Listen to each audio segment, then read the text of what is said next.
So we've finished round one. We're ready for round two, and you'll see each student recite his or her second poem. Our next student, the first in round two, states, "Recitation is not just repeating words, but internalizing them, understanding them, and feeling the emotion the poem is designed to convey. When I recite the lines of a poem, I don't just know the poem, I feel it, and it's my own."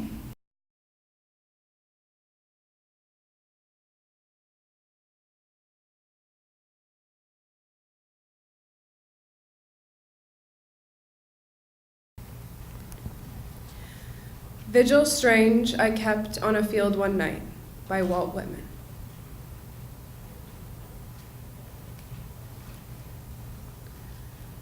Vigil strange I kept on the field one night, when you, my son and my comrade, dropped at my side that day. One look I but gave which your dear eyes returned, with a look I shall never forget. One touch of your hand to mine, oh boy, reached up as you lay on the ground. Then onward I sped the battle, the even contested battle, till late in the night, relieved to the place at last, again I made my way. Found you in death so cold, dear comrade. Found your body, son of responding kisses, never again on earth responding. Bared your face in the starlight, curious the scene, cool blew the moderate night wind.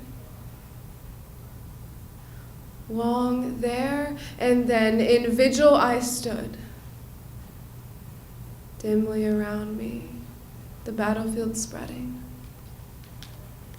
Vigil wondrous and vigil sweet, there in the fragrant silent night. But not a tear fell, not even a long-drawn sigh. Long, long I gazed. Then on the earth, partially reclining, sat by your side, leaning my chin in my hands, passing sweet hours, immortal and mystic hours, with you, dearest comrade. Not a tear, not a word. Vigil of silence, love, and death. Vigil for you, my son and my soldier. As onward silently stars aloft, eastward new ones upward stole. Vigil final for you, brave boy. I could not save you, swift was your death. I faithfully loved you and cared for you living. I think we shall surely meet again.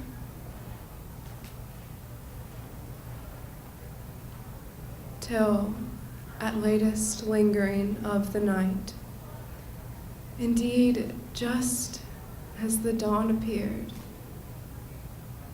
my comrade I wrapped in his blanket, enveloped well his form, folded the blanket well, tucking it carefully overhead and carefully under feet.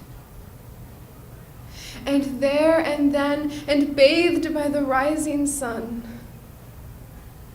my son, in his grave, in his rude dug grave, I deposited, ending my vigil strange with that, vigil of night and battlefield dim, vigil for boy of responding kisses, never again on earth responding, Vigil for comrade, swiftly slain. Vigil I never forget. How, as day brightened, I rose from the chill ground and folded my soldier well in his blanket and buried him where he fell.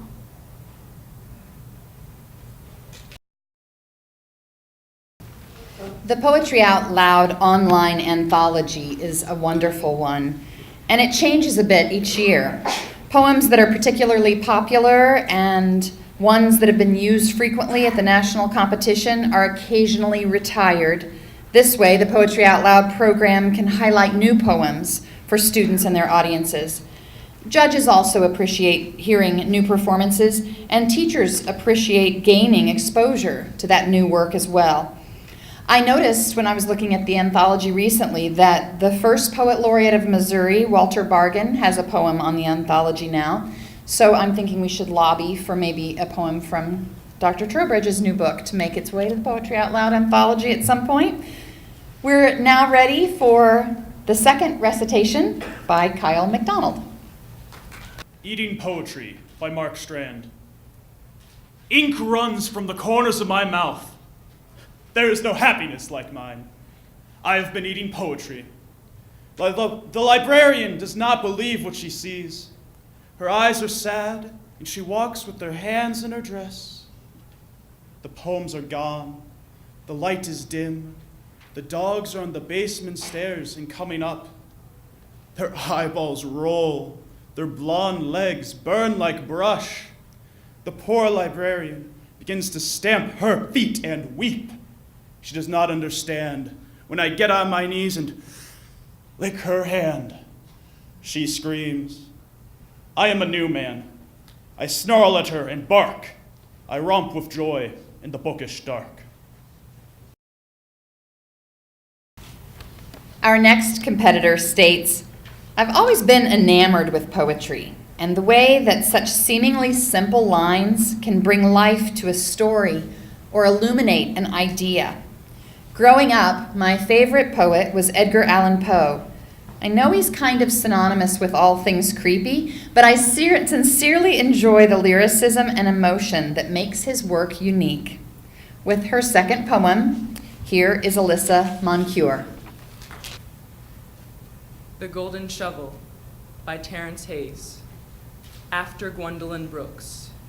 1981. When I am so small, Dawsaw covers my arm. We cruise at twilight until we find the place the real men leave. Bloodshot and translucent with cool.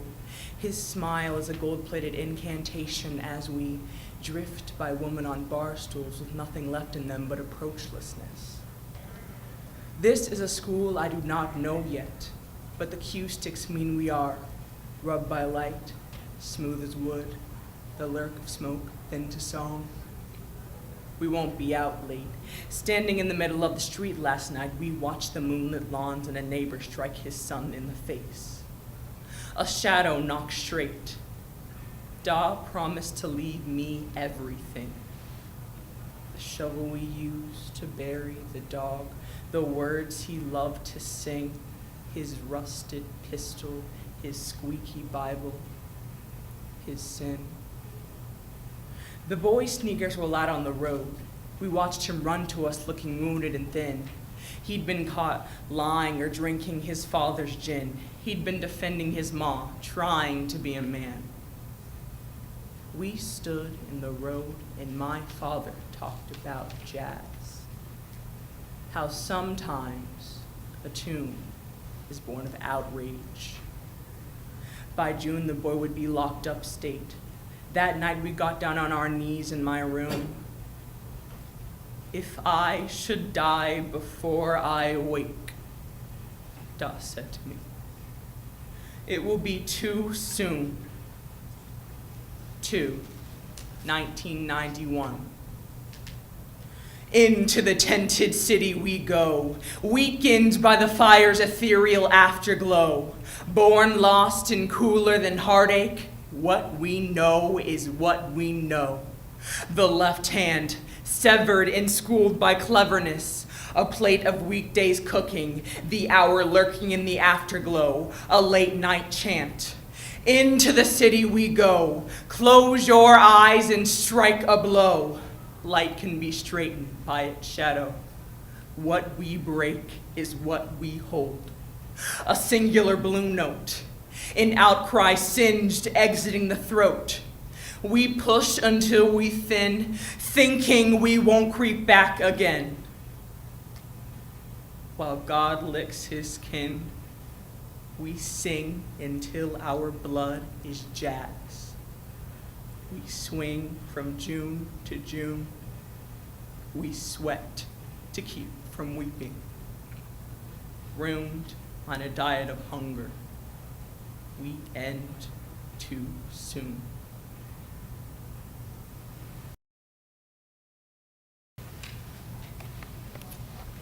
In the future, our next presenter would like to be an author and an event planner.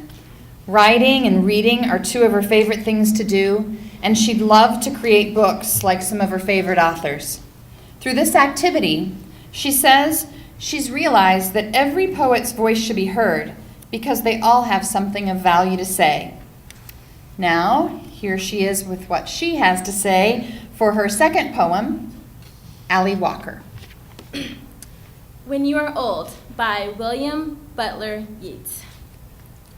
When you are old and gray and full of sleep and nodding by the fire, take down this book and slowly read and dream of the soft look your eyes had once and of their shadows deep.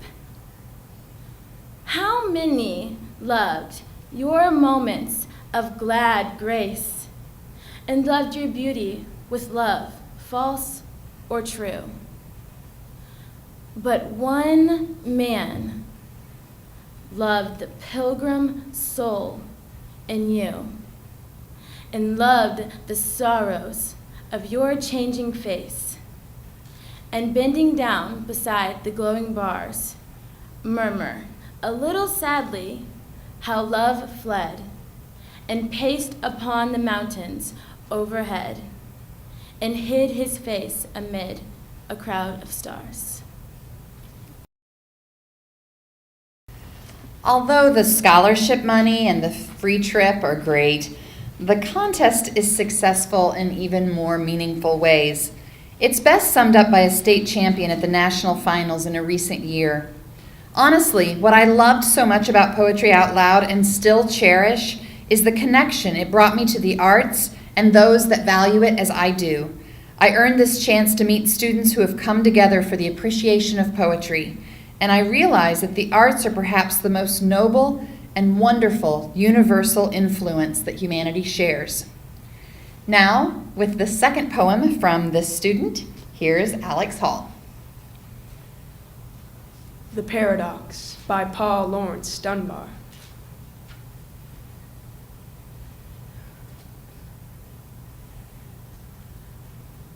I am the mother of sorrows. I am the ender of grief. I am the bud and the blossom. I am the late falling leaf. I am thy priest and thy poet. I am thy serf and thy king. I cure the tears of the heart sick. When I come near, they shall sing. White are my hands as the snowdrop.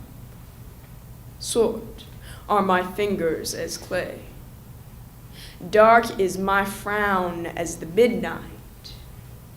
Fair is my brow as the day. Battle and war are my minions, doing my will as divine. I am the calmer of passions. Peace is a nursling of mine. Speak to me gently, or curse me. Seek me, or fly from my sight. I am thy fool in the morning. thou art my slave in the night. Down to the grave will I take thee, out from the noise of the strife. Then shalt thou see me and know me, death then no longer, but life. Then shalt thou sing at my coming, kiss me with passionate breath, clasp me and smile to have thought me aught save the foeman of death. Come to me, brother, when weary. Come when thy lonely heart swells.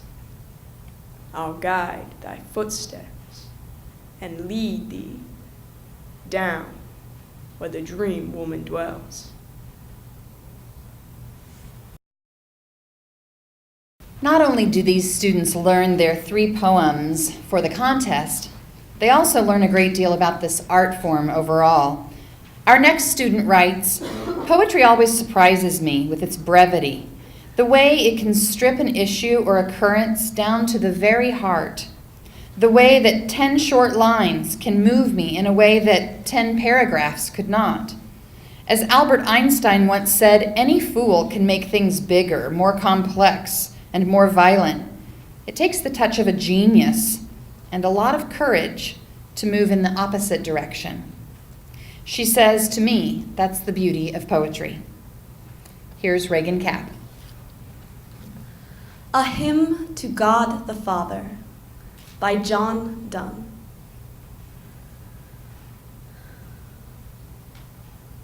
Wilt thou forgive that sin where I begun, which was my sin, though it were done before? Wilt thou forgive that sin through which I run, and do run still, though still I do deplore? When thou hast done, thou hast not done, for I have more. Wilt thou forgive that sin which I have won others to sin, and made my sin their door? Wilt thou forgive that sin which I did shun a year or 2, but wallowed in a score? When thou hast done, thou hast not done, for I have more. I have a sin, a fear, that when I have spun my last thread, I shall perish on the shore. But swear by thyself that at my death thy sun shall shine, as he shines now and heretofore. And having done that, thou hast done, I fear no more.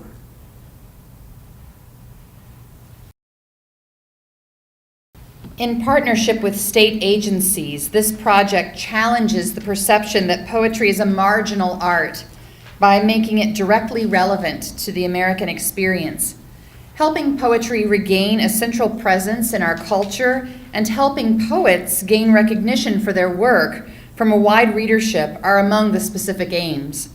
Seeing as how these poems resonate through these young people, it's obvious that we are the fortunate beneficiaries of that effort. For his next performance of his second poem, this is Enoch Bradshaw. Baudelaire by Delmore Schwartz. When I fall asleep, and even during sleep, I hear quite distinctly voices speaking whole phrases, commonplace and trivial, having no relation to my affairs. Dear mother, is any time left to us in which to be happy? My debts are immense.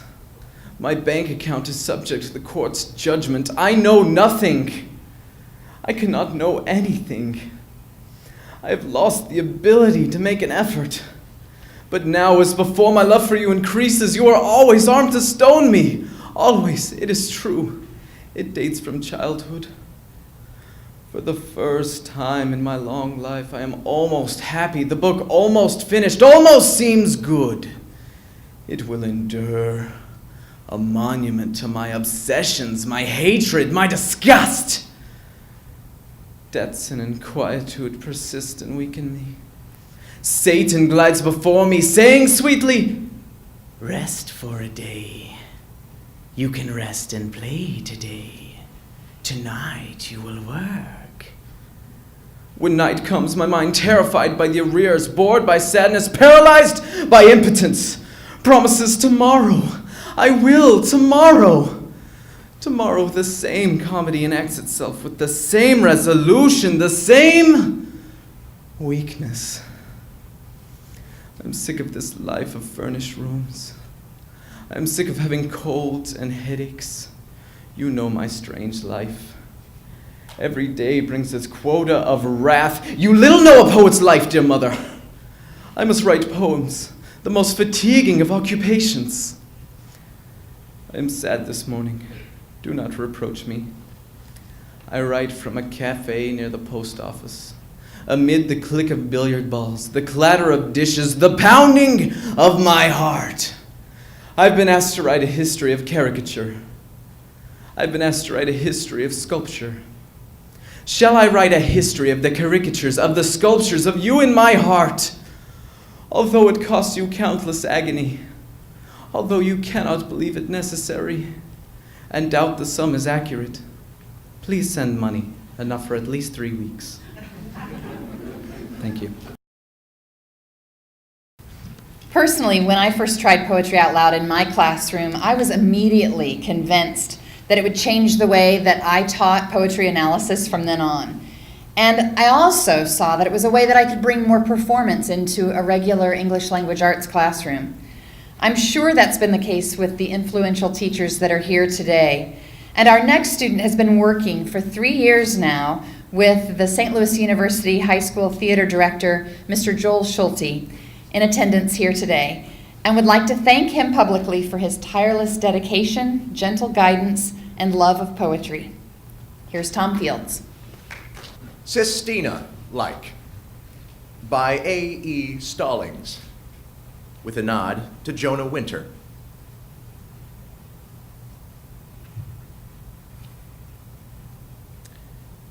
Now we're all friends. There is no love, but like. A semi-demigoddess, something like a reality TV star look-alike named Simile, or Me Too.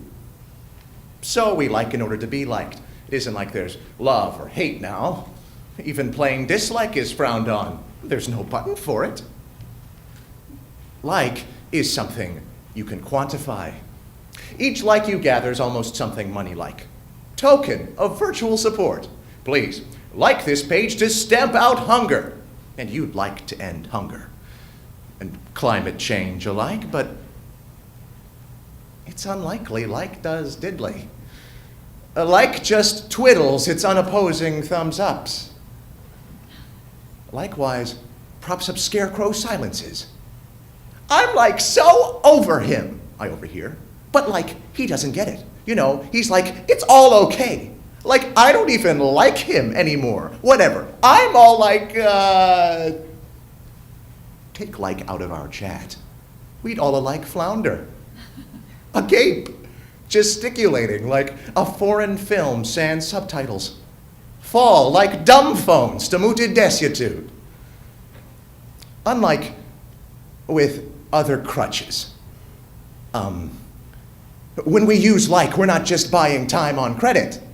Like displaces other words. Crowds, cuckoo-like, endangered hatchlings from the nest.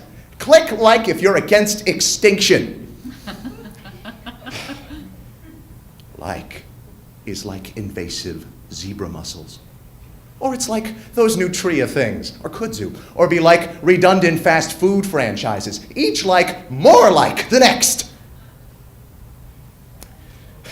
Those poets who dislike inversions, archaisms, who just like plain English as she spoke?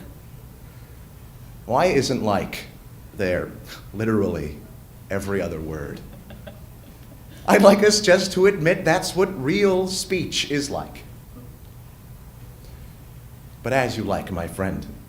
Yes, we're all alike. How we pronounce, say, lichen, and dislike cancer and war. So, like this page. Click, like.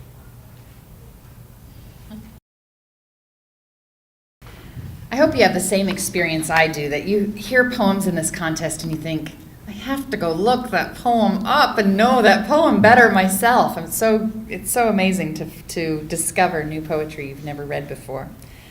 When students participate in this activity, it gets in their blood. Former competitors speak of gaining new confidence to pursue writing or spoken word performance after high school as a result of their participation in this. Students at the contest are often repeat competitors when still in high school as well. In fact, a number of our competitors today were their regional champions last year, and one of them representing the state at the national contest last year. We'll keep those accomplishments anonymous for the sake of judging today, but just let it be said that you're in good company. With her second selection, Essence Imani Lee. War Widow by Chris Abney. The telephone never rings. Still you pick it up. Smile into the static, the breath of those you love long dead. The leaf you pick from the fall rises and dips away with every ridge. Fingers stiff from time you trace. Staring off into a distance limed by cataracts and other collected debris, you have forgotten none of the long ago joy of an ice cream truck and its summer song. Between the paving stones, between tea, a cup, and the sound of you pouring, between the time you woke that morning and the time when the letter came, a tired sorrow, like an old flagellant able only to tease with a weak sting. Riding the elevator all day, floor after floor after floor, each stop some small victory whittled from the hard stone of death. You smile. They used to write epics about moments like this.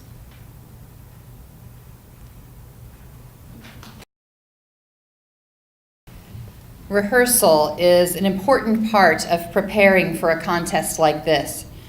Students work individually, get coaching from teachers, and perform in classes in their schools in preparation for the local, regional, state, and national contests.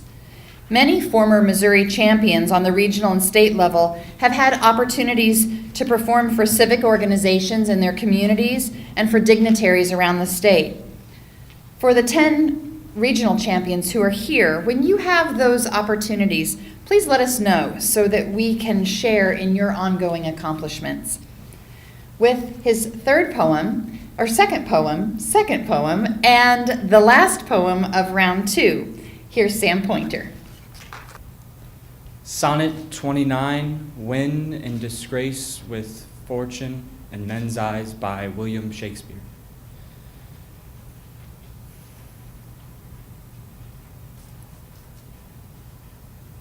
When in disgrace with fortune and men's eyes, I all alone beweep my outcast state, and trouble deaf heaven with my bootless cries, and look upon myself and curse my fate, wishing me like to one more rich in hope, featured like him, with friends possessed, desiring this man's art and that man's scope. With what I most enjoy, contented the least. Yet in these thoughts, myself almost despising. Haply, I think on thee, and then my state. Like to the lark at break of day, arising from sullen earth, sings hymns at heaven's gate. For thy sweet love remembered such wealth brings, that then I scorn to change my state with kings. This concludes our second round, and we'll have a very short intermission to give our competitors and judges a break. And I always find it very gratifying when Act 1 is kind of long and Act 2 is kind of short. It sort of feels good, and that's exactly what today is going to feel like.